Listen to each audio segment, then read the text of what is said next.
Stop! What do you mean, keeping these boys in there when there's baseball to be played? Come on, boys, let's go. What do you say? And now the show moves to the ball field. Let the game begin. Baseball.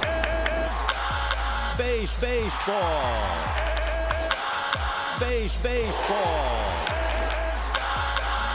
Baseball. You ain't seen nothing yet.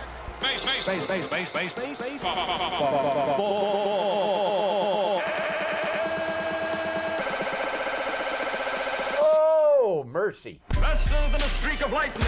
Heavy lumber is back in style. I'm convinced that hitters are born, not made. Going. Hit. And out of here.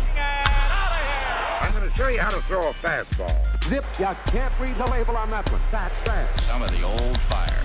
Now in slow motion. This is slow motion, folks. Baseball's most glamorous figures.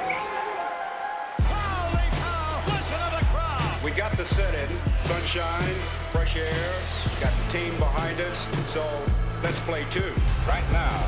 It's time for baseball.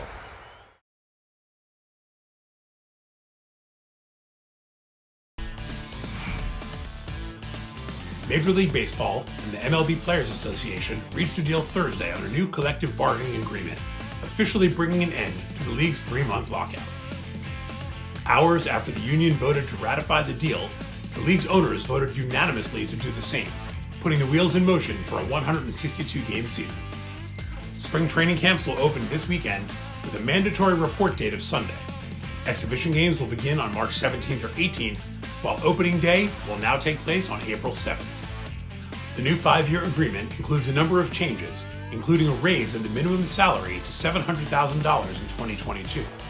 That figure will rise $20,000 in each year of the deal, hitting the $780,000 mark by 2026. A new pre-arbitration bonus pool of $50 million will be distributed to the top 100 players in the 0 to 3 service class, rewarding the game's top young players for their excellent performance. The league and the union will jointly develop a statistical method to allocate the funds, while awards will also be a factor. The competitive balance tax will begin at $230 million in 2022, rising to $244 million by the end of the agreement. A new draft lottery was also part of the deal, and the top 6 selections in the Rule 4 draft will now be awarded via lottery. Odds will be based on the reverse order of standings, with the bottom 3 clubs each at 16.5%. In addition, revenue-sharing payees will be ineligible to receive lottery selections in 3 consecutive seasons, while non-payees will be ineligible to receive a lottery pick in back-to-back years. The deal calls for a new joint competition committee made up of representatives from both MLB and the union, as well as one umpire. That group will be charged with adopting changes to playing rules, such as a pitch clock, base size, defensive positioning, an automatic ball and strike zone, able to implement new rules after a 45-day notice. In another addition to the CBA, a full year of service time will go to any player who places in the top 2 of their respective Rookie of the Year voting, regardless of how many days they spent on the big league roster. Clubs will also receive additional draft picks if a prospect makes the opening day roster, then finishes in the top 3 of Rookie of the Year voting or the top 5 in MVP or Cy Young voting. The postseason will now be comprised of 12 teams, with the top 2 division winners in each league receiving a bye.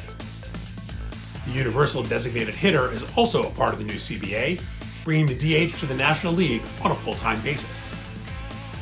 In exchange for agreeing to an international draft by July 25th, MLB will eliminate the qualifying offer system, which attaches direct draft pick compensation to select free agents. Should the international draft be implemented, it would be 20 rounds and more than 600 selections, increasing the total compensation earned by amateurs by more than $20 million annually.